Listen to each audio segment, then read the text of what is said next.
Hello, I'm Neil Ward-Dutton and I work for IDC, leading our AI and our business automation practices in Europe. In these weekly short videos, I'm talking about recent research we've done, conversations we've had and ideas we're exploring.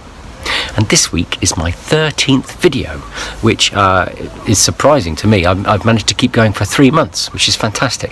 And thank you so much to all of you who viewed these videos and have provided feedback. I really appreciate it. And somewhat surprisingly, it's taken me until this point to talk about one of the key themes in our automation research this year, which is what we call the new Business Automation Toolkit.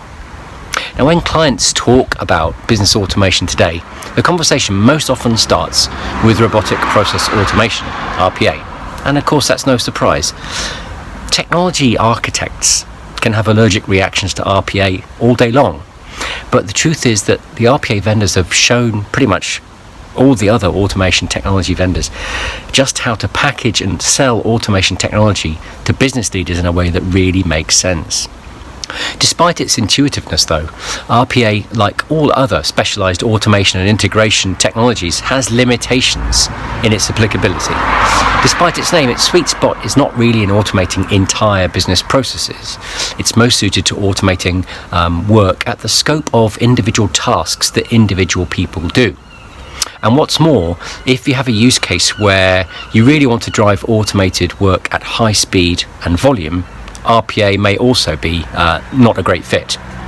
When we talk to organizations that want to develop a strategic view of automation opportunities, it's clear that a broader business automation toolkit is vital. There are clear roles for a handful of broadly complementary tools and platforms beyond RPA, including process automation and workflow.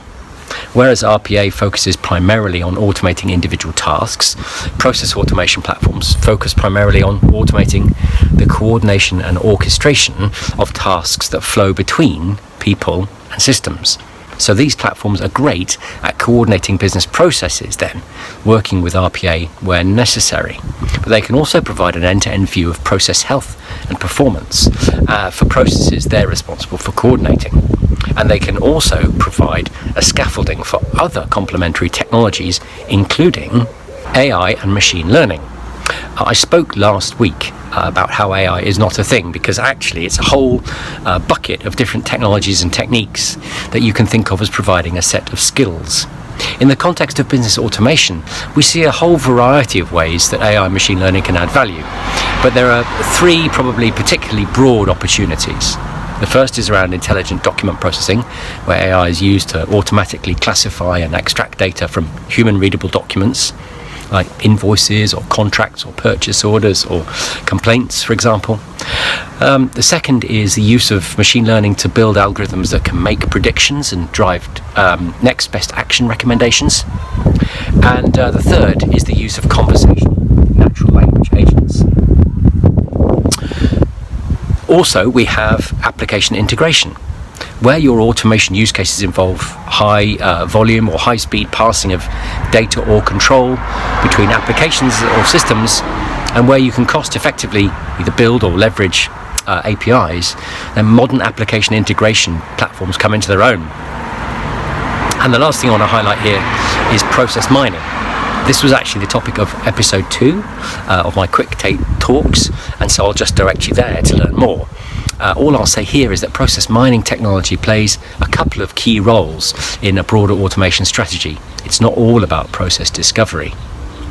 And there's more in this toolkit, but those are really some of the most interesting bits that we see right now.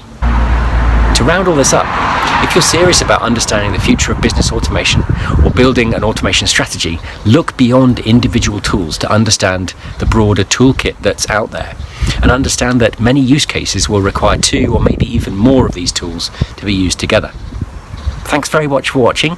Let me know what you think.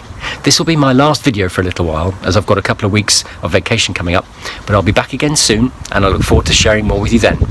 If you enjoyed this, please like and share and subscribe, and I'll see you soon. Cheers.